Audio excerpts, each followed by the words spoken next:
Welcome to only IAS. स्वागत है आप सभी लोगों का एडिटोरियल डिस्कशन में। आज 6 जुलाई 2022 है, तो आइए देख लेते हैं ऐसे कौन से इंपॉर्टेंट आर्टिकल्स हैं जो आज हमें कवर करने हैं। कल से ये सेशन सुमित सर कंटिन्यू करेंगे, आज का सेशन मैं आपके साथ कंटिन्यू करता हूं। तो चलिए सबसे पहले देख लेते हैं इंपॉर्टेंट आर्टिकल्स। आज हमें 3 इंपॉर्टेंट आर्टिकल्स डिस्कस करने हैं। पहला जो इंपॉर्टेंट आर्टिकल है that is about India's aviation sector. Writer ये बताते हैं कि इंडिया के एविएशन सेक्टर में अभी क्या क्या खामियां हैं, उन्हें कैसे दूर किया जा सकता है। थोड़ा सा हिस्टोरिकल पर्सपेक्टिव भी लिया गया है जिसके इंट्रोडक्शन को आप अपने ऐसे के इंट्रोडक्शन के तौर पे भी इस्तेमाल कर सकते हैं अगर आपको ज़रूरत पड़े तो।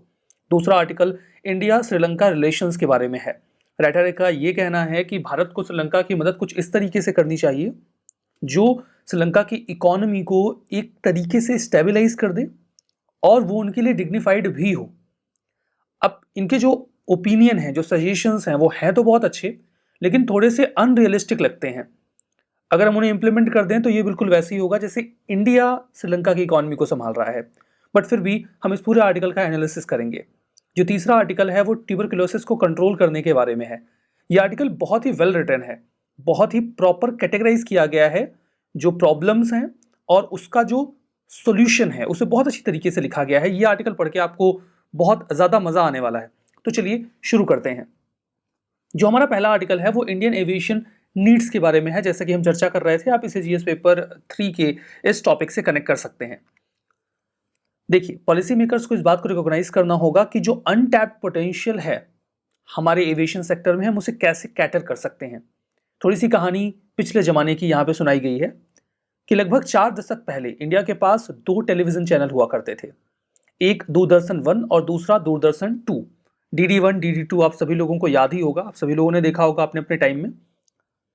जो चैनल 1 था उस पर अगर इंदिरा गांधी जी का प्रोग्राम आ रहा है और आप उससे बोर हो गए तो आप चैनल स्विच कर लीजिए, आप दूरदर्शन 2 पे चले जाइए जहां पर संजय गांधी जी का प्रोग्राम आ रहा होता था, जो कि इंदिरा गांधी जी के दूसरे बेटे थे और बहुत ही इंपॉर्टेंट पॉलिटिशियन भी थे, उस समय काफ़ी ज़्यादा महत्वपूर्ण थे। इस लाइन से राइटर क्या कहना चाहते हैं? राइटर ये कहना चाहते हैं कि उस समय हमारे पास बहुत चॉइसेस नहीं थी, 2 चैनल्स थे। हो सकता है कि आपको दोनों पे कुछ ऐसी चीज देखने को मिले जिसमें आप इंटरेस्टेड ना हो। यहां पर देखिए, 2 कार कंपनीज हुआ करती थी उस समय। एक एम्बेसडर मैन्युफैक्चर किया करती थी और दूसरी Fiat Premier Padmini. 2 motorcycle companies हुआ करती थी और 2 स्कूटर्स की। मोटरसाइकिल कंपनीज में एक एनफील्ड इंडिया बना दी थी और दूसरी आइडिया जावा बाइक्स। स्कूटर्स में एक बजाज और दूसरा लैम्ब्रेटा स्कूटर्स। तो बहुत ही लिमिटेड कंपनीज थी हर एक फील्ड में और बहुत ही लिमिटेड चॉइसेस थी। एक टेलीफोन कंपनी होती थी और 2 एयरलाइंस। 2 एयरलाइंस में एक एयर इंडिया और दूसरी इंडियन एयरलाइंस, और कुछ पब्लिक सेक्टर के एयरपोर्ट्स जो अच्छे से परफॉर्म भी नहीं कर पाते थे। कुल मिला के आप देख रहे हैं कि हर एक सेक्टर में हमारे पास कुछ लिमिटेड कंपनीज होती थी जो वर्क करती थी। इन दैट केस चॉइसेस की कमी थी। इन बिटवीन इंडिया ने एक इकोनॉमिक क्राइसिस फेस किया और इन बिटवीन अच्छी बात ये रही कि हमारे पास उस समय पीवी नरसिम्हा राव जी थे जिनकी मदद की जा रही थी मनमोहन सिंह जी के द्वारा। दोनों लोगों की जो फार साइटेड विजन था, जो उससे जो वो रिफॉर्म लेकर आए, उसने इंडिया की इकोनॉमी को स्टेबलाइज किया। उसके बाद उन रिफॉर्म्स को राजीव गांधी जी के समय से लेकर अटल बिहारी वाजपेयी जी के समय के बीच में हमने इवॉल्व होते हुए देखा। राजीव गांधी जी के समय में रिफॉर्म्स की शुरुआत की गई, हालांकि इकोनॉमी स्टेबलाइज नहीं हो पाई और इन बिटवीन हमें इकोनॉमिक क्राइसिस फेस करना पड़ा, उसे रिवाइव किया गया और उसके बाद जो भी सरकारें आई इंक्लूडिंग अटल बिहारी वाजपेयी जी, उन्होंने उन रिफॉर्म्स को कैरी फॉरवर्ड किया। इंडिया के पास आज वर्तमान में 500 से ज्यादा टेलीविजन चैनल्स हैं, 20 से ज्यादा ऑटोमोबाइल कंपनीज हैं जो वर्क कर रही हैं, 15 टू व्हीलर मैन्युफैक्चरर्स हैं और सेल फोन के सेक्टर में बहुत सारी कंपनीज हैं जो काम कर रही हैं। एक रिवोल्यूशन जैसा देखने को मिला है। हालांकि अब हमें लग रहा है कि इंडिया का जो टेलीकॉम सेक्टर है उसमें डुओपोली आ सकती है, जहां पर एयरटेल और जियो डोमिनेट कर जाएंगे और नंबर ऑफ फार्मास्यूटिकल कंपनीज हैं। मतलब उन रिफॉर्म्स के बाद जिन्हें कैरी आउट किया गया by the various governments, India की इकोनॉमी में बहुत सारी कंपनीज ने एंट्री की और बहुत सारी चॉइसेस आपके सामने आ गई। वैक्सीन के प्रोडक्शन में तो इंडिया वर्ल्ड लीडर है। सॉफ्टवेयर और फाइनेंशियल सर्विसेज को प्रोवाइड करवाने में भी हम बहुत ज़्यादा आगे हैं। भारत जाना जाता है दुनिया में ऐसे इनोवेशंस के लिए जो बहुत ही लो कॉस्ट होते हैं, बहुत कम पैसे में हम बढ़िया इनोवेशन कर लेते हैं। लेकिन यहां पर ये सारी स्टोरी हमें एयरलाइन कंपनीज की फील्ड में देखने को नहीं मिलती। एयरलाइन कंपनीज इंडिया की लगातार स्ट्रगल कर रही हैं। देखिए ये कैसे इंट्रोड्यूस किया, इस प्रकार का इंट्रोडक्शन आप अपने ऐसे वगैरह में भी लिख सकते हैं। आपने पुराने समय की बात बताई और फिर नए जो अभी नया समय है इससे उसे कंपेयर कर दिया। You will get an idea कि क्या चेंजेस आ गए और फिर आप आते हैं कि कहां पर चेंजेस नहीं आए। 1991 में एविएशन सेक्टर में भी रिफॉर्म्स ओपन किए गए, लाइसेंस राज खत्म किया गया, मोनोपोली खत्म की गई इंडियन एयरलाइंस और एयर इंडिया की, जिसने इस पूरे सेक्टर में बदलाव तो एक पोर्ट्रे किया। कई सारी प्राइवेट सेक्टर की एयरलाइंस ने एंट्री की, लेकिन उनमें से केवल 2 ही सरवाइव कर पाई। एक थी जेट एयरवेज और दूसरी थी सहारा। धीमे धीमे कार्टेलाइजेशन स्टार्ट हो गया। कार्टेलाइजेशन में होता क्या है कि कुछ एंटिटीज या कुछ इंडस्ट्रीज आपस में इकट्ठा हो जाती हैं और वो मिल के प्राइसेस डिसाइड करती हैं। क्योंकि उन्हें चैलेंज करने वाला कोई नहीं होता, वो कुछ नंबर में होते हैं, तो वो अपने हिसाब से पूरे मार्केट को चैनलाइज कर लेते हैं। लेकिन उसके बाद हम देखते हैं कि 2003 में फिर से बदलाव लाए गए। कोशिश ये की गई कि जो एयरलाइंस हैं उसे लो कॉस्ट बनाया जाए और बैरियर्स को ओवरकम करने की कोशिश की जाए। इसके बाद डिमांड में एक बढ़त देखी गई और एक आम आदमी ने भी उड़ान भरने की सोचना शुरू कर दिया कि अब हम भी एयरवेज का इस्तेमाल कर सकते हैं एक जगह से दूसरी जगह जाने में। हर सेक्टर में धीमे धीमे रिफॉर्म्स होते गए, सब कुछ बढ़िया गया। लेकिन इंडिया का जो एविएशन सेक्टर है वो उतनी अच्छी तरीके से उन रिफॉर्म्स को कैटर नहीं कर पाया जैसे कि बाकी सेक्टर्स कर पाए। And that is the reason कि ये the sick man of India बन गया, इंडिया का एविएशन सेक्टर। जो एविएशन सेक्टर में ग्रोथ रही वो कई सारी चीजों से प्रभावित रही, जैसे बहुत ज्यादा रेगुलेशंस का लगाया जाना, एंट्री बैरियर्स का टफ होना, नए एंट्रेंट्स पैसे होने के बावजूद एविएशन सेक्टर में घुस नहीं पा रहे, फ्यूल के प्राइसेस बहुत ज्यादा हैं, सरकार बहुत सारे टैक्सेस लगा देती है जिससे कि एविएशन कॉस्ट बढ़ जाती है और कंपनीज को भी नुकसान होता है। इनएफिशिएंट पब्लिक सेक्टर एयरपोर्ट्स हैं जो बहुत इफिशिएंट नहीं है, अच्छी सर्विसेज नहीं दे पा रहे हैं। धीमे धीमे यहां पर देखिए एक मोनोपोली है एयरपोर्ट्स की, जहां पे पब्लिक सेक्टर के एयरपोर्ट्स मेजरली रन करते हैं। वो एक्सटॉर्शनिस्ट हैं, मतलब कि वो जितने चाहें पैसे चार्ज कर सकते हैं एयरलाइन कंपनी से, क्योंकि रोबस्ट कंपटीशन तो है नहीं। Long term visionary strategic policy भी नहीं है सरकार के पास कि आखिर हम एविएशन सेक्टर को ले कहां जाना चाहते हैं, इसके बारे में भी हमें कुछ खास आइडिया नहीं। अब यहां पर देखिए, ये तो हमने समझा कि इंडिया का जो एविएशन सेक्टर है वो क्या प्रॉब्लम फेस कर रहा है। कुछ डेटा समझिए, यहां पर कुछ डेटा फैक्ट्स आपको मिलेंगे तो आप कंपेयर कर पाएंगे कि इंडिया का एविएशन सेक्टर कहां लैग कर रहा है। नंबर ऑफ इंडियंस जो एयर टिकट खरीदते हैं एक साल में और उड़ान भरते हैं, उनकी संख्या 140 मिलियन है। यह फिगर 2019 का है। उसके बाद कोविड आया, ट्रेवल बैन्स लगे, डेटा बहुत नीचे चला गया। 2019 का डेटा लेके हम बात कर रहे हैं, बिफोर कोविड का डेटा। अब एक बात आप और समझिए, ये 140 मिलियन जो टिकट खरीदे जा रहे हैं, ये 140 मिलियन लोगों के द्वारा नहीं है। ये गिनती के 35 to 40 मिलियन लोग हैं जो फ्रिक्वेंट फ्लायर्स हैं, जो बार बार टिकट्स खरीदते हैं और एक जगह से दूसरी जगह जाते हैं। इस लिहाज से आप देखें तो इंडिया की केवल 4% पॉपुलेशन ऐसी है जो एयर ट्रेवल अफोर्ड कर सकती है।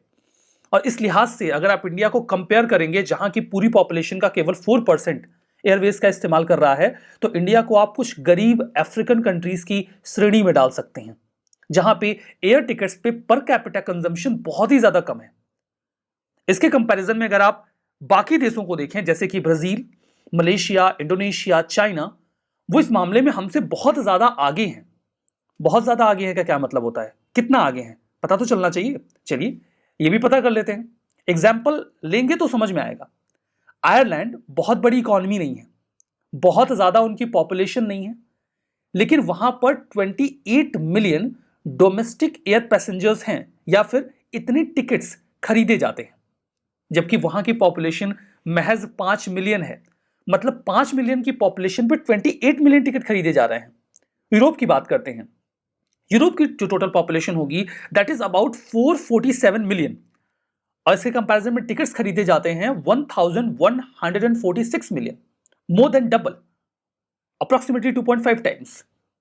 और यहां पर तो लगभग 6 टाइम्स ज्यादा टिकट्स खरीदे जा रहे हैं। यूएस की बात करते हैं, जहां की पॉपुलेशन 325 मिलियन है, 325 मिलियन, और वहां जो पैसेंजर्स हैं वो 927 मिलियंस हैं, मतलब कि लगभग दोगुने टिकट खरीदे जा रहे हैं। अब आइए डेवलप्ड कंट्रीज को छोड़ देते हैं, वहां तो ऑब्वियस सी बात है कि ज्यादा पर कैपिटा इनकम है, लोग ज्यादा एयर ट्रेवल्स पे खर्च कर लेते हैं। ब्राजील की बात करते हैं, 119 मिलियन जो पैसेंजर या पॉपुलेशन है वो टिकट्स खरीद रही है 215 मिलियन पे, मतलब लगभग आधी आबादी या जितनी पॉपुलेशन है उसके आधे टिकट्स तो जाते हैं एयरवेज के। 63 मिलियन टिकट्स मलेशिया में लिए जाते हैं 33 मिलियन की पॉपुलेशन पे, वही डबल। इंडोनेशिया में 116 million passengers to 80 million population पे, हाफ जो हम बात कर रहे थे, हाफ हाफ चल रहा है अभी। चाइना में 1.4 बिलियन पीपल हैं, लोग हैं, और 660 मिलियन टिकट्स वहां बिक जाते हैं, हाफ। 1000 मिलियन पे 1 बिलियन हो जाएगा। ये कंपैरिजन आप देख रहे हैं, डेवलप्ड कंट्रीज में वो 2 गुना, 3 गुना, 5 गुना है, और जो डेवलपिंग कंट्रीज हैं वहां पर भी ये कम से कम आधा तो है। भारत पे आइए, 1.25 बिलियन पॉपुलेशन और 140 मिलियन डोमेस्टिक टिकट्स। मैंने आपको बताया 1000 मिलियन होगा तब जाके 1 बिलियन होगा, यहां पे 1.25 बिलियन है, मतलब हम बहुत नीचे हैं अभी अगर आप कंपैरिजन कर रहे हैं तो एयरवेज में जो लोगों का एक्सपेंडिचर है उसको लेकर। लेकिन ये बात है, अलग अलग समय पर कई सारे एंटरप्रेन्योर्स ने एंट्री की है हमारे एविएशन सेक्टर में, चाहे जितनी ही मोनोपोली क्यों ना हो, डुओपोली हो, लेकिन नए एंटरप्रेन्योर्स आते हैं, वो स्टेटस को तोड़ देते हैं, कार्टल्स को स्मैश कर देते हैं और एक नया मार्केट अपने लिए क्रिएट करते हैं। एग्जाम्पल्स में आते हैं बिल गेट्स, स्टीव जॉब्स और इंडिया के एनआर नारायण मूर्ति जी, जिन्होंने इन्फोसिस को फाउंड किया अपने कुछ प्रोफेशनल्स के साथ मिलकर महज 10,000 के इन्वेस्टमेंट पे, और आज एक बहुत बड़ी कंपनी है इन्फोसिस। कई सारे एग्जाम्पल्स और लेटेस्ट में जाएं तो बायजूस और पेटीएम के तौर पे देखे जा सकते हैं। नरेश गोयल जो कि बहुत ही हम्बल ट्रेवल एजेंट रहे थे, उन्होंने world class airline jet Airways बना दी। ये कहा जाता है कि कैपिटल अपने एंटरप्रेन्योर को ढूंढ लेती है कि उनके पास बढ़िया आइडिया है, तो बिल्कुल वैसे ही जैसे कि एक नदी समंदर को ढूंढ लेती है जमीन को काटते हुए। अगर अच्छे आइडियाज हैं तो एंटरप्रेन्योर्स उभरते हैं। स्टार्टअप इंडिया एक अच्छा इनिशिएटिव रहा, जिसके माध्यम से इसने एक ड्राइविंग फोर्स की तरह काम किया हाईटेक कंपनीज के इवोल्यूशन को, और कई सारे सेक्टर्स में, बिजनेसेस में जो कन्वेंशनली रन कर रहे थे उसमें इंटरवेंशन किया। लेकिन ये इंटरवेंशन अन्य एरियाज में भी जरूरी है, इंक्लूडिंग एविएशन सेक्टर। सरकार ने उड़ान उड़े देश का आम नागरिक एक प्रोग्राम, इनिशिएटिव लॉन्च किया, लेकिन इससे बहुत रीजनल कनेक्टिविटी आई नहीं है, क्योंकि अभी भी कई तरीके के बैरियर्स फेस करने पड़ते हैं। जो पैसेंजर एयरलाइंस है और कार्गो एयरलाइंस है, वो ज्योग्राफी को ब्रीच करते हैं, लोगों को और अच्छे से कनेक्ट करते हैं, वो इन्वेस्टमेंट लेकर आते हैं, लोगों को मार्केट की एक्सेस देते हैं, और सबसे इंपॉर्टेंट टूरिज्म को बूस्ट करते हैं। और one of the largest employment generator भी है अनऑर्गेनाइज्ड सेक्टर में ये एविएशन सेक्टर। कार्गो की बात करते हैं, यहां तो एक इंडिविजुअल के ट्रेवल की बात चल रही थी। कार्गो ट्रेवलिंग में भी इंडिया की स्थिति कुछ खास अच्छी नहीं है। हांगकांग का एयरपोर्ट उतने कार्गो हैंडल करता है जितने कि इंडिया के 100 एयरपोर्ट मिलकर करते हैं। जो एयर कार्गो है वो रोड, रेल और इंफ्रास्ट्रक्चर अगर बढ़िया हो पोर्ट का तो इकोनॉमी को एक बूस्ट दे देता है। उसकी स्थिति भारत में तो अच्छी नहीं है। ये बहुत ही क्रिटिकल है कि हम एविएशन सेक्टर में रिफॉर्म लेकर आए। ये air cargo, export, aviation, fuel के taxes, maintenance, repair and overhaul, जिसे शॉर्ट में एमआरओ कहा जाता है, इन सब सेक्टर में होना चाहिए, जिसकी स्थिति भारत में अच्छी तो बिल्कुल नहीं है। चलिए, शिकायतें बहुत हो गई, अब करें क्या? जो भी है सो है, अब क्या करें? वे फॉरवर्ड क्या है? हमें टैक्सेस को जुडिशियस बनाना होगा, कस्टम ड्यूटीज को जुडिशियस बनाना होगा, और बाकी ड्यूटीज को भी, जो टॉर्चरस रूल्स हैं उनमें कमी लानी होगी। जो रिपेयर और ओवरहॉल है उसे फैसिलिटेट करना होगा। एयरलाइंस अपनी जो भी एयरप्लेन्स हैं उनको भेजते हैं दूसरे देशों में रिपेयर के लिए, एमआरओ के लिए, maintenance, repair and operating supplies के लिए, दुबई, सिंगापुर, जर्मनी जैसे देशों में। अब वहां पे वो लोग इंडियन टेक्नीशियंस को हायर करके काम करवा रहे हैं। कितनी आयरनी है। यहीं पर वो काम क्यों नहीं हो पाता? यहां ऐसा इंफ्रा क्यों नहीं? चार्टर बिजनेस भारत में बहुत अच्छी स्थिति में नहीं है, बहुत लंबे समय से स्टैग्नेंट पड़ा हुआ है, जबकि बाकी देशों में ये बहुत फ्लरिश कर रहा है। इंडिया की एयरक्राफ्ट एक्ट ऑफ 1934 और एयरक्राफ्ट रूल्स 1937 बहुत पुराने कानून हैं। हालांकि इन लॉज में बहुत सारे मॉडिफिकेशंस तो जरूर किए गए हैं, लेकिन फिर भी ये जो मॉडर्न नीड है एरोस्पेस की, जो मॉडर्न टेक्नोलॉजीज इवॉल्व हुई हैं, उनके हिसाब से सभी नीड्स को फुलफिल तो नहीं करता। इसमें भी रिफॉर्म की जरूरत है। फर्दर जो इंडिया की स्टैच्यूटरी रेगुलेटरी अथॉरिटी है, देखिए रेगुलेटरी अथॉरिटी को किसी भी देश में पसंद नहीं किया जाता, ये सच्चाई है, लेकिन भारत में जो रेगुलेटरी अथॉरिटी है, directorate general of civil aviation, उन्हें मॉडर्नाइजेशन की जरूरत है। वेल स्टाफ्ड हो, मोटिवेटेड हो, इंसेंटिवाइज्ड हो। राइटर ये भी कहते हैं कि उसका हेड कोई एविएशन स्पेशलिस्ट होना चाहिए, ना कि कोई आईएएस ऑफिसर। तो ये सजेशंस देते हैं कि इन सभी जगहों पे हमें रिफॉर्म्स करने होंगे, इन्होंने पॉइंटर्स बता दिए हैं। इन सब के बावजूद हमें इस चीज को रिकॉग्नाइज करना होगा कि हर जगह पे एक सिल्वर लाइनिंग होती है, आप हर जगह अच्छे नहीं हो सकते, लेकिन भारत के पास एक बहुत बड़ा मार्केट है, बहुत ज्यादा पोटेंशियल है, और ये हमें होप देता है। पॉलिसी मेकर्स को चाहिए कि वो एक सवाल पर फोकस करें, वो ये है कि हमें एक आम इंसान को कैसे हवा में ले जाना है, उसे कैसे अफोर्डेबल एयरवेज के टिकट्स देने हैं। तभी जाके जो ये 4% का आंकड़ा है, हम इसे अगले 2 दशकों में 50% लेके जाएंगे, जो कि बाकी देशों में ऑलरेडी है। और इसका जो जवाब होगा वही हमारे एविएशन सेक्टर में रिफॉर्म्स के रोड मैप को तैयार करेगा जो हम चाहते हैं। तो ये पूरा आर्टिकल रहा हमारा जो नेक्स्ट आर्टिकल है वो श्रीलंका के बारे में है। श्रीलंका एक इकोनॉमिक क्राइसिस फेस कर रहा है, इसके बारे में आप सभी लोगों को अभी तक जानकारी हो ही गई होगी। जो श्रीलंका का इकोनॉमिक क्राइसिस है, उससे वहां की इनकम लेवल गिर गई है, फूड की अवेलेबिलिटी और अफोर्डेबिलिटी दोनों प्रभावित हुई है। खाना अवेलेबल नहीं है, महंगा मिल रहा है, इन्फ्लेशन बहुत ज्यादा है, लोग फूड इनसिक्योरिटी के रिस्क को फेस कर रहे हैं। इसका सबसे ज्यादा नुकसान वहां के वल्नरेबल हाउस होल्ड पर होगा। ऐसा हाउस होल्ड जिसे कोई लेडी हेड करती है, कोई दिव्यांगजन है, या जो पॉवर्टी लाइन के बहुत नीचे हैं, ऐसे हाउस होल्ड सबसे ज्यादा प्रभावित होंगे श्रीलंका में। जो लोअर इनकम ग्रुप्स हैं, जो वॉर अफेक्टेड फैमिलीज हैं नॉर्थ और ईस्टर्न रीजन की, उनके पास कुछ खास कैश रिजर्व्स नहीं है, रिसोर्सेज की बहुत कम एक्सेस है, ले दे के थोड़ी बहुत जमीन है जिससे वो अपना खर्चा चला रहे हैं। प्रॉब्लम और भी ज्यादा एक्यूट है वुमेन हेडेड हाउस होल्ड में, पीपल विद डिसेबिलिटीज के लिए, जो कॉम्पिटेंट्स हैं, पहले लड़े हुए थे उनके लिए, वर्किंग क्लास के लिए, मार्जिनलाइज्ड कास्ट ग्रुप के लिए, प्लांटेशन वर्कर्स के लिए। उन्होंने पास्ट में बहुत सारे हिस्टोरिकल इनजस्टिसेस फेस किए हुए हैं और अब वो एक बार फिर से वल्नरेबिलिटी की कगार पे हैं। मतलब कुल मिला के जो श्रीलंका की सिचुएशन है वो अच्छी तो नहीं है। श्रीलंका का रुपी लगातार डेप्रिशिएट हो रहा है, फॉरेन एक्सचेंज उनके पास है नहीं कि वो इंपोर्ट कर सकें, वो बेसिक इसेंशियल जैसे कि फूड और मेडिसिन भी इंपोर्ट नहीं कर पा रहे हैं अच्छे से। कॉन्सिक्वेंस ये है कि स्टेपल फूड के आइटम बहुत तेजी से बढ़ गए हैं, जैसे कि राइस और ब्रेड और दाल, इनमें 50% तक का इन्फ्लेशन देखा गया है पिछले 6 महीनों में। अब करें क्या? भारत क्या कर सकता है? भारत श्रीलंका का हमेशा से एक अच्छा पार्टनर रहा है। रेडर कहते हैं कि भारत कुछ ऐसे इनिशिएटिव्स लें जिससे श्रीलंका की इकोनॉमी को फायदा हो और वो डिग्निफाइड हो, सम्मानजनक हो उनके लिए। वो क्या सजेशन देते हैं? वो ये कहते हैं कि भारत ने अभी तक 3.5 बिलियन का असिस्टेंस दिया है श्रीलंका को, ताकि उनका इकोनॉमिक कैटास्ट्रॉफ कंट्रोल हो सके, और वहां की गवर्नमेंट जो अच्छी तरीके से काम नहीं कर पाई है, मिसमैनेजमेंट रहा है, करप्शन रहा है, उससे जो उनकी इकोनॉमी प्रभावित हुई है उसमें थोड़ी राहत मिल जाए। श्रीलंका को तमिलनाडु की सरकार से भी फूड एड मिला है। हालांकि उसमें भी क्वेश्चन आता है कि क्या वो सभी लोगों तक इक्वली पहुंच पाएगा।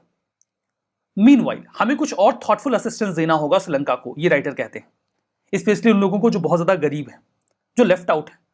कुछ लोगों को यह भी लगता है कि आईएमएफ से मदद मिल रही है श्रीलंका को, तो आईएमएफ जब मदद देगा तो सरकार से कहेगा कि आप ज्यादा खर्चा मत करिए, आप बहुत ज्यादा एक्सपेंडिचर मत करिए। अब सरकार अगर एक्सपेंडिचर नहीं करेगी तो गरीबों तक तो पैसा जाएगा नहीं, तो लोग इस बात को लेकर भी बहुत कंसर्न है। इस कॉन्टेक्स्ट में इंडिया की सरकार और तमिलनाडु की जो गवर्नमेंट है, उन्हें इस प्रकार के जो मॉनेटरी रिलीफ्स होते हैं उनके आगे जाना होगा। क्या कर सकती है सरकार? अब देखिए, थोड़े से आपको रेडिकल लगेंगे इनके व्यूज। ये कहते हैं कि भारत को वहां पर एक एम्प्लॉयमेंट गारंटी स्कीम के लिए श्रीलंका की सरकार को असिस्ट करना चाहिए, जैसे भारत में मनरेगा है, जिससे लोगों को एक गारंटीड जॉब मिल जाए। राइटर बताते हैं कि सोशल सिक्योरिटी नेट भी वहां बहुत अच्छा नहीं है, या तो इनएडिक्वेट है या इनइफेक्टिव है।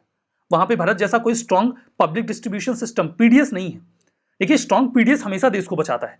जब कोविड आया तो पीडीएस ने लोगों की बेसिक नीड को पूरा किया, लेकिन श्रीलंका में ऐसा कोई स्ट्रेंथेंड पीडीएस सिस्टम तो है नहीं। राइटर कहते हैं जो वर्क गारंटी स्कीम होगी उसमें यह कहा जा सकता है कि श्रीलंका के हर व्यक्ति को 100 से 120 दिनों का काम दिया जाएगा। इससे उन्हें रिलीफ मिलेगा, और अगर काम ना दिया जाए तो फिर कॉम्पनसेशन दिया जाए।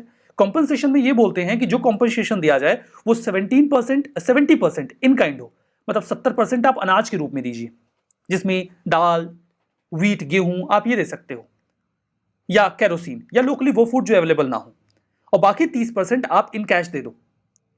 जो फूड कंपोनेंट है जिसमें कंबाइन किया जा रहा है कैश को, इससे वहां के लोगों को इन्फ्लेशन से लड़ने में मदद मिलेगी। उन्हें इमोशनल, फिजिकल और न्यूट्रिशनल सपोर्ट भी मिल जाएगा। उन्हें ऐसा लगेगा कि वो काम कर रहे हैं, उसके बदले में उन्हें पैसे मिल रहे हैं। वही बात जो वो शुरू में लेके कंसर्न थे कि डिग्निफाइड होनी चाहिए आपकी मदद।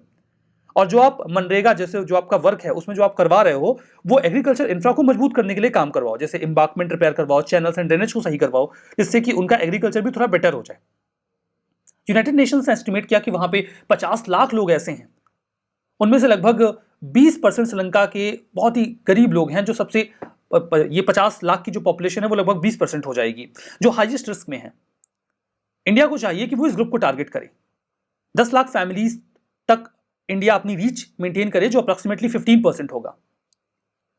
इन हाउस होल्ड को अगर मदद दे दी गई तो ये जो डिमांड है फूड की उसको रिड्यूस करेंगे, और जो फंड्स हैं उन्हें और स्पेसिफिक पर्पस से भी इस्तेमाल किया जा सकता है।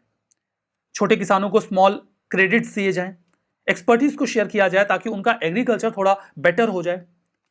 फर्दर क्राइसिस को रिजॉल्व करने के लिए सरकार को डोमेस्टिक फूड प्रोडक्शन को भी बढ़वाना होगा। मतलब चाइना में फूड प्रोडक्शन अच्छा हो, वो कितना इंपोर्ट कर पाएंगे? एग्रीकल्चर प्रोडक्शन 50% तक गिर गया है क्योंकि 2021 में वहां की सरकार ने केमिकल फर्टिलाइजर्स को बैन कर दिया। इंडिया को चाहिए कि वो क्रेडिट फैसिलिटी प्रोवाइड करवाएं। इनफैक्ट इंडिया ने प्रोवाइड करवाई है कि वो फर्टिलाइजर को इंपोर्ट कर सकते हैं, ताकि वहां पे कम से कम एक बार कल्टीवेशन फिर से अच्छा हो जाए। यहां पे जो छोटे फार्मर्स हैं उनको री इंगेज करना होगा कि वो कल्टीवेशन को मैक्सिमाइज कर सकें। सरकार चाहे तो इंश्योरेंस स्कीम में भी मदद दे सकती है, ताकि जो कल्टीवेशन किया जा रहा है उसके खराब हो जाने का खतरा ना रहे। भारत ने 3.5 बिलियन का अभी तक सपोर्ट दिया है। तमिलनाडु की सरकार ने 4500 मीट्रिक टन अभी वो प्लान कर रहे हैं कि वो राइस भेजेंगे और अदर रिलीफ मटेरियल भेजेंगे। लेकिन जो फूड रिलीफ है ये केवल हार्डशिप्स को सॉफ्टन करेगा। राइटर तो और आगे बढ़ के कहते हैं कि इंडिया का जो हाउसिंग प्रोग्राम है उसने इंडिया के नॉर्थ ईस्टर्न रीजन को बहुत बेटर कर दिया, जहां पे 50,000 घर बनाए गए 5 सालों में। ऐसा ही कोई इंटरवेंशन श्रीलंका में भी हो सकता है, जिससे वहां के लोग डिग्निटी फील करेंगे और उनकी इकोनॉमी धीमे धीमे रिवाइव कर जाएगी। और जो एम्प्लॉयमेंट गारंटी प्रोग्राम होगा उससे उनके लोगों को थोड़ा रोजगार मिल जाएगा। प्रोडक्शन सपोर्ट जो हम उनके एग्रीकल्चर में दे पाएंगे, इससे इंडिया की गुडविल बढ़ेगी और इस प्रकार का इंटरवेंशन भारत के भी हित में होगा। तो बहुत ही अच्छे सजेशन इनके द्वारा दिए गए हैं, but it's like overhauling Sri Lanka's economy by India. Steps थोड़े रेडिकल हैं। ये बिल्कुल वैसे ही होगा जैसे श्रीलंका की इकोनॉमी को इंडिया रन कर रही है। कोई भी देश किसी अन्य देश में इतना ज्यादा इंगेज नहीं होना चाहता, कम से कम इतने माइक्रो लेवल पे तो इंगेज नहीं होना चाहता। फिर भी राइटर ने एक अच्छा एनालिसिस किया है। आगे बढ़ते हैं, जो कि नेक्स्ट आर्टिकल हमारा ट्यूबरकुलोसिस के ऊपर है, the way to control tuberculosis. GS paper 2 के इस पार्ट से आप इसको कनेक्ट कर सकते हो। यह आर्टिकल बहुत ही वेल अरेंज्ड है। सबसे पहले हम टीबी के बारे में फंडामेंटल्स जानते हैं। ट्यूबरकुलोसिस कॉज होता है माइक्रोबैक्टीरियम ट्यूबरकुलोसिस के द्वारा। एक प्रकार का बैक्टीरिया है जो कि माइकोबैक्टीरियाई फैमिली से बिलोंग करता है, जिसमें लगभग 200 मेंबर्स होते हैं। कुछ जो माइकोबैक्टीरिया हैं वो टीबी और कुछ लेप्रोसी को कॉज करते हैं, जिसे आप कुष्ठ रोग कहते हैं। कुछ ह्यूमंस में कॉज करते हैं, कुछ बाकी अन्य एनिमल्स में कॉज करते हैं। ह्यूमंस में जो टीबी है वो मेनली हमारी लंग्स को प्रभावित करता है, जिसे पल्मोनरी टीबी कहा जाता है, और कुछ अन्य ऑर्गन्स को भी प्रभावित करता है, जिसे एक्स्ट्रा पल्मोनरी टीबी कहा जाता है। मतलब 2 तरीके के टीबी हो गए, एक पल्मोनरी और दूसरा एक्स्ट्रा पल्मोनरी। पल्मोनरी वो जो लंग्स को प्रभावित करता है, एक्स्ट्रा पल्मोनरी वो जो किसी अन्य बॉडी पार्ट को प्रभावित करता है। ये काफी पुरानी बीमारी है। आज से लगभग 5000 साल पहले 3000 BC में इजिप्ट में भी इसे रिकॉर्ड किया गया है। अच्छी बात यह है कि ये ट्रीटेबल और क्यूरेबल डिसीज है, इसका इलाज संभव है। टीबी एक व्यक्ति से दूसरे व्यक्ति में फैल सकता है, कफ, स्नीज, स्पिट, थूक या किसी अन्य बॉडीली फ्लूइड के माध्यम से, या जर्म्स एयर में भी ट्रेवल कर सकते हैं। सिम्टम्स में कफ, खून आना, चेस्ट में पेन होना, वीकनेस, वेट का गिर जाना, फीवर और नाइट स्वीट, ये सब इसके सिम्टम्स हैं। आर्टिकल पे चलते हैं। ट्यूबरकुलोसिस एंडेमिक डिसीज में बहुत ही खतरनाक बीमारी है। दुनिया भर में ये 1.5 मिलियन लोगों को हर साल मार देती है। एडल्ट्स को ये उनके सबसे प्रोडक्टिव सालों में प्रभावित करती है, जिससे उनकी फैमिली पूरी तरीके से एक प्रकार से पॉवर्टी में चली जाती है अगर वो सोल अर्नर हुए तो। इंडिया को in general TB capital of the world कहा जाता है। यहाँ पे टीबी के बहुत सारे केसेस आते हैं, लगभग 1400 लोग हर दिन टीबी से मरते हैं। ये डेटा भी बहुत क्रेडिबल नहीं है, कोई ऐसा मैकेनिज्म नहीं है कि हम एग्जैक्ट डेटा अटेन कर सकें, एक रफ एस्टिमेट है। 1950-60 के दशक में इंडिया ग्लोबल लीडर था रिसर्च में, एपिडेमियोलॉजी में, ट्रांसमिशन में, या जो घरों में ट्रीटमेंट किया जाता है टीबी उसमें। इंडिया ने टीबी कंट्रोल प्रोग्राम लॉन्च किया 1962 में। यह डिस्ट्रिक्ट बेस्ड प्रोग्राम था, पब्लिक प्राइवेट पार्टनरशिप पे ये वर्क कर रहा था। हालांकि जब हमने इस प्रोग्राम को स्केल करने की कोशिश की तो ये अच्छे से वर्क नहीं कर पाया और ये मोर एंड लेस अनसक्सेसफुल हो गया। उसके बाद WHO ने कहा कि हम आपको कुछ बताते हैं, हम जो बता रहे हैं वो करिए। हमने कहा बताइए, तो उन्होंने revised national TB control programme आईएलए दे दिया, जिसे आप शॉर्ट में RNTCP बोल सकते हो। WHO के जो एक्सपर्ट्स हैं उन्होंने इस चीज के डिफरेंस को नहीं मेजर किया कि गरीब कंट्रीज के लिए मेजर्स अलग होते हैं, रिच कंट्रीज के लिए अलग होते हैं। उन्होंने एक थ्योरेटिकली प्रोग्राम प्लान कर लिया RNTCP का, वो इंडिया को रिकमेंड कर दिया, बोले ये ले लो। हमने उस पर काफी काम किया। टीबी में कुछ खास फायदा उससे नहीं हुआ है, कंट्रोल तो हुआ है लेकिन बहुत नहीं। 2018 तक हमने ये रियलाइज किया कि जो प्लान्स हम अभी इंप्लीमेंट कर रहे हैं उसके रिजल्ट्स तो अभी भी इल्यूसिव हैं, हमें कुछ खास मिलने वाला है नहीं। बड़ा अच्छा सा फ्रेज इस्तेमाल किया गया है, India realise that light at the end of the tunnel was still elusive. इस प्रकार की लाइंस आप मीन्स और ऐसे में इस्तेमाल कर सकते हो कि टनल के एंड में जो लाइट है वो अभी भी इल्यूसिव है। इसका मतलब ये है कि जो एंड रिजल्ट है वो अभी भी साफ साफ दिख नहीं रहा है। तो इंडिया ने कहा कि अब हमें कुछ और तो करना पड़ेगा। अब RNTCP में 3 खामियां हैं। पहली खामी तो ये है कि इसे पूरी तरीके से सरकार फंड करती है, हैविली फंड किया जाता है सरकार के द्वारा, लेकिन इसे मॉनिटर करने का कोई प्रिस्क्राइब्ड मेथड हमारे पास नहीं है। वहीं आप देखिए जो इंडिया का नेशनल एड्स कंट्रोल प्रोग्राम है उसे इंडिया अच्छे से मॉनिटर कर लेता है। इंडिया के पास इसके लिए एक ये जो Indian council of medical research है उसके द्वारा managed AIDS control task force है, और हमारे पास एक यूनिक मेथड है मॉनिटरिंग का जिसे कहा जाता है सेंटिनल सर्विलांस। सेंटिनल सर्विलांस क्या होता है? सेंटिनल सर्विलांस एक ऐसा मैकेनिज्म है किसी भी डिसीज को मॉनिटर करने का जिसमें हम वॉलंटरी नेटवर्क का इस्तेमाल करते हैं, doctors, laboratory and public health departments के, जिसके माध्यम से हम कंपेयर करते हैं कि जो असेसमेंट है वो कैसा है हमारा पहले की तुलना में। तो जो सेंटिनल सर्विलांस है उसके माध्यम से हम एड्स को बहुत अच्छे से मॉनिटर कर लेते हैं, लेकिन ऐसा कोई मैकेनिज्म हमारे पास RNTCP के लिए WHO ने ऐसा कुछ रिकमेंड हमें किया नहीं है। ये जो हमारा सेंटिनल सर्विलांस है इसके माध्यम से हम एड्स के डेटा को कलेक्ट करके 1986 से कंपेयर भी कर लेते हैं। WHO के एक्सपर्ट्स ने तो ये तक कहा कि आपका ये मैकेनिज्म खराब है, आप इसको फॉलो मत करो, ये अच्छा नहीं है, अच्छा डेटा नहीं देता। लेकिन उस समय के डॉक्टर श्री राम पी त्रिपाठी जी थे, उन्होंने बड़े प्यार से कहा कि नहीं, आपको कुछ नहीं समझ में आता, हमारा सब बढ़िया चल रहा है, आप इंटरवीन यहां मत करो, आपने ये टीबी हमारा पकड़ा हुआ है, आप इसी को देख लो, एड्स हम देख लेंगे। इंडिया ने अभी हाल में WHO को कन्फर्म किया जब उन्होंने कोविड-19 के डेथ का डेटा दिया भारत को कि आपके यहां ज्यादा लोगों की मौत हुई है। ये अच्छी बात है कि WHO के अगेंस्ट में इंडिया स्टैंड ले पाता है, ये अच्छे साइंस है, लेकिन फिर भी जो उनकी इनिशिएटिव्स हैं हमें उन पर संज्ञान तो लेना होगा। दूसरी खामी जो WHO के रिकमेंडेड प्रोग्राम में है वो ये है कि ये केवल पल्मोनरी टीबी डिसीज पे फोकस करते हैं जो लंग्स को प्रभावित करती है। उनका ये कहना है कि केवल हम पल्मोनरी टीबी पेशेंट्स को अगर कंट्रोल कर लेंगे तो बात बन जाएगी। इसे वो सोर्स रिडक्शन कहते हैं। सोर्स रिडक्शन का क्या मतलब होता है? वो व्यक्ति जिसको टीबी हुआ और उससे किसी अन्य व्यक्ति को फैल सकता है, आप उसका पहले डायग्नोसिस कर लो और उसको ट्रीट कर लो ताकि वो अन्य लोगों में ना फैले, इसे सोर्स रिडक्शन कहा जाता है। लेकिन वो ये नहीं समझते कि सोर्स रिडक्शन इंडिया में वर्क नहीं करेगा। क्यों? क्योंकि इंडिया में बहुत सारे एडल्ट्स ऐसे होते हैं जिनको टीबी इन्फेक्शन होता है लेकिन वो डॉर्मेंट कंडीशन में होता है, जिसे लैटेंट टीबी कहा जाता है। ये पूरी लाइफ उनके साथ रहता है। कुछ लोगों में सिचुएशन खराब हो जाती है तो वो रीएक्टिवेट हो जाता है। सिचुएशन खराब होने के रीजन क्या हो सकते हैं?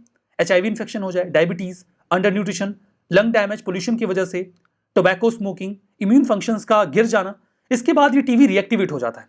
तो एक्चुअली में यहां पे ये जो सोर्स रिडक्शन है ये वर्क करेगा नहीं। हमें इन सिचुएशंस पे फोकस करना पड़ेगा, तब जाके हम इस प्रकार की टीबी को कंट्रोल कर पाएंगे। लेकिन WHO का अपना अलग ही प्लान है। तीसरा है कि जो RNTCP है वो लोगों को शामिल नहीं कर पाया, पब्लिक पार्टिसिपेशन नहीं ले पाया। इंडिया के एड्स कंट्रोल प्रोग्राम ने ये अच्छे से किया। रेड रिबन क्लब्स बनाए गए स्कूल में जो इसकी लेगेसी है, लोगों को अवेयर करके इस संबंध में जो स्टिग्मा था, हेल्प थी, उसको और बेटर किया गया। ग्रेजुअली ये रियलाइज हो गया WHO को भी कि वो टीबी कंट्रोल कर नहीं पा रहे हैं, तो उन्होंने 2014 में एक नया असेसमेंट दिया। उन्होंने वर्ल्ड हेल्थ असेंबली में एक रेजोल्यूशन लिया कि वो 2035 तक टीबी को खत्म कर देंगे, एलिमिनेट कर देंगे। भारत ने भी कुछ इफेक्टिव स्ट्रेटजीज को संज्ञान में लिया और हमने भी टारगेट बनाया कि 2018 में कि हम 2025 तक अपने यहां टीबी को एलिमिनेट कर देंगे। लेकिन समझने वाली बात यह है कि जब आप किसी भी बीमारी को खत्म करने जा रहे हैं, किसी माइक्रोब्स के ऊपर मास्टरी कर रहे हैं, तो आपको दो चीजों पे फोकस करना पड़ेगा, कंट्रोल एंड एलिमिनेशन, तब बात बनेगी। अभी हम एलिमिनेशन की बात करते हैं, लेकिन हमारा कंट्रोल वाला एस्पेक्ट अभी स्ट्रांग नहीं है। कंट्रोल का क्या मतलब होता है? कंट्रोल का मतलब ये होता है कि आप डिसीज के बर्डन को रिड्यूस करो स्पेसिफिक इंटरवेंशन से। आप ये डिसाइड करो कि हाँ, सन 2000 में जो टीबी का लेवल था हम उसके नीचे जाएंगे और ये काम हम 5 सालों के भीतर करेंगे, मतलब प्री डिटरमाइंड लेवल और प्री स्टेटेड टाइम पीरियड के भीतर। अब यहां पे एविडेंस ये भी दिखाना चाहिए कि ये आपने जो इंटरवेंशन किया है उससे कंट्रोल हो रहा है, किसी सेक्युलर ट्रेंड से कंट्रोल नहीं हो रहा है। सेक्युलर ट्रेंड का क्या मतलब होता है? सेक्युलर ट्रेंड का मतलब ये होता है कि कुछ चीजें धीमे धीमे इंप्रूव हो जाती हैं। जैसे लोगों के पास अच्छे घर होंगे, न्यूट्रिशन होगा, एजुकेशन होगी, इनकम होगी, तो बीमारियां अपने आप गिर जाएंगी। आपने कुछ नहीं किया है तब भी गिर जाएंगी। इसे सेक्युलर ट्रेंड कहा जाता है। तो बीमारी जो कम हो रही है वो सेक्युलर ट्रेंड की वजह से ना हो, बल्कि आपके इंटरवेंशन की वजह से हो, तब उसे कंट्रोल माना जाएगा। ग्लोबली सेक्युलर ट्रेंड की वजह से ही केवल टीबी में लगभग 1% से 1.5% की गिरावट आती है। ये नॉर्मल है, ये आएगी ही आएगी, आप कुछ करो या ना करो। तो वो कंट्रोल नहीं माना जाएगा। कंट्रोल तो तब माना जाएगा ना जब आपके इंटरवेंशन से टीबी में कमी आए, तब मामला आता है एलिमिनेशन का। एलिमिनेशन का मतलब आता है कि केसेस की फ्रीक्वेंसी को आप जीरो कर दो। हमारे यहां लैटेंट टीबी के बहुत सारे बैकलॉग्स हैं। आप टीबी को एलिमिनेट कर ही नहीं पाओगे क्योंकि आप डिटेक्ट ही नहीं कर पाओगे। इसके लिए जरूरी है कि हम एलिमिनेट करने की बजाय कंट्रोल करने पे फोकस करें। 200 केसेस पर लाख आते हैं इंडिया में, हमें इसे 50 पर लाख करना होगा with proper documentation to measure. तब हम प्राइम मिनिस्टर का जो विजन है उसके साथ जस्टिस कर पाएंगे। हमारे पास ट्रेन्ड स्टेट और डिस्ट्रिक्ट टीबी ऑफिसर्स हैं जो ये काम अच्छे से कर सकते हैं। हमारे पास एक बढ़िया नेटवर्क है टीबी क्लिनिक्स का और फील्ड वर्कर्स की पूरी कम्युनिटी है। अगर हम इस पे काम करें तो धीमे धीमे हम टीबी को कंट्रोल कर ले जाएंगे और उसके बाद अगला कदम आएगा जब हम टीबी को एलिमिनेट कर पाएंगे। तो बहुत ही वेल स्ट्रक्चर्ड आर्टिकल था ये जो हमने डिस्कस किया। उम्मीद करते हैं ये पूरा सेशन आपको समझ में आया होगा। पीडीएफ आपको ओनली एस के टेलीग्राम चैनल पे मिल जाएगी। आप वहां से जाके इस पीडीएफ को डाउनलोड करके रिवाइज कर सकते हैं। That's all for now. Thank you very much.